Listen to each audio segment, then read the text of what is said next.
Jemaat yang dikasihi Tuhan, damai sejahtera Kristus limpah dalam setiap kehidupan mereka yang percaya kepadanya. Mari kita membaca dan merenungkan firman Tuhan dalam 1 Yohanes 1 ayat 9. Demikian firman Tuhan. Jika kita mengaku dosa kita, maka Ia adalah setia dan adil, sehingga Ia akan mengampuni segala dosa kita dan menyucikan kita dari segala kejahatan. Dosa adalah salah satu penghalang atau tembok pemisah yang telah membuat manusia terasing dari Tuhan. Akibat dosa, semua manusia hidup dalam murka hukum Tuhan. Tetapi puji Tuhan, Dia mengasihi dunia ini dan telah memberikan putranya yang tunggal untuk menebus manusia dari dosa. Dan Tuhan memberikan keselamatan secara cuma-cuma kepada setiap orang yang percaya kepada Kristus. Jemaat yang dikasihi Tuhan, hanya ada satu dosa yang dapat memisahkan seseorang dari Tuhan dan terhilang untuk selama-lamanya, yaitu dosa penolakan terhadap Kristus atau ketidakpercayaan kepadanya sebagai jalan, kebenaran, dan hidup. Oleh karena itu, perhatikanlah ayat-ayat berikut ini dengan baik. Yohanes pasal 3 ayat 17-18. Sebab Allah mengutus anaknya ke dalam dunia bukan untuk menghakimi dunia, melainkan untuk menyelamatkannya oleh Dia. Barang siapa percaya kepadanya, ia tidak akan dihukum.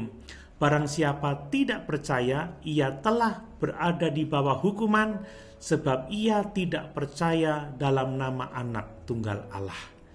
Dalam Yohanes pasal 3 ayat 36, barang siapa percaya kepada anak, ia beroleh hidup yang kekal. Tetapi barang siapa tidak taat kepada anak, ia tidak akan melihat hidup, melainkan murka Allah tetap ada di atasnya.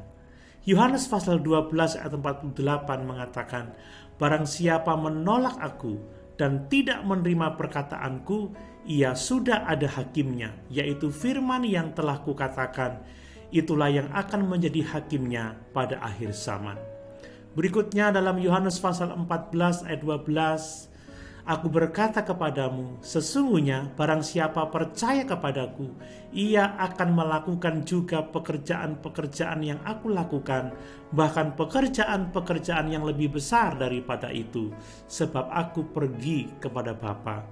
Di dalam Kisah Rasul pasal 4 ayat yang ke-12 dituliskan, dan keselamatan tidak ada di dalam siapapun juga selain di dalam Dia, sebab di bawah kolong langit ini tidak ada nama lain yang diberikan kepada manusia yang olehnya kita dapat diselamatkan. Di dalam Efesus pasal 2 ayat 8-9 dituliskan oleh Rasul Paulus, sebab karena kasih karunia kamu diselamatkan oleh iman. Itu bukan hasil usahamu, tetapi pemberian Allah. Itu bukan hasil pekerjaanmu. Jangan ada orang yang memegahkan diri. Jika ada yang belum pernah menaruh kepercayaan kepada Kristus Yesus, mari percayalah kepadanya. Dia telah menghilangkan penghalang atau merobohkan tembok pemisah yang berdiri sebagai pemisah antara manusia dan Tuhan, antara manusia dan kehidupan persekutuan yang berkelimpahan dengan Tuhan. Keselamatan membutuhkan iman secara pribadi kepada Yesus Kristus sebagai Tuhan dan Juru Selamat. Jika kita sungguh-sungguh percaya kepada Tuhan Yesus Kristus dan hidup bertuhankan Dia, maka kita menerima pengampunan dosa dan disucikan dari segala kejahatan. Dengan demikian, kita dilahirkan kembali menjadi anak-anak Allah. Haleluya! Tuhan Yesus memberkati.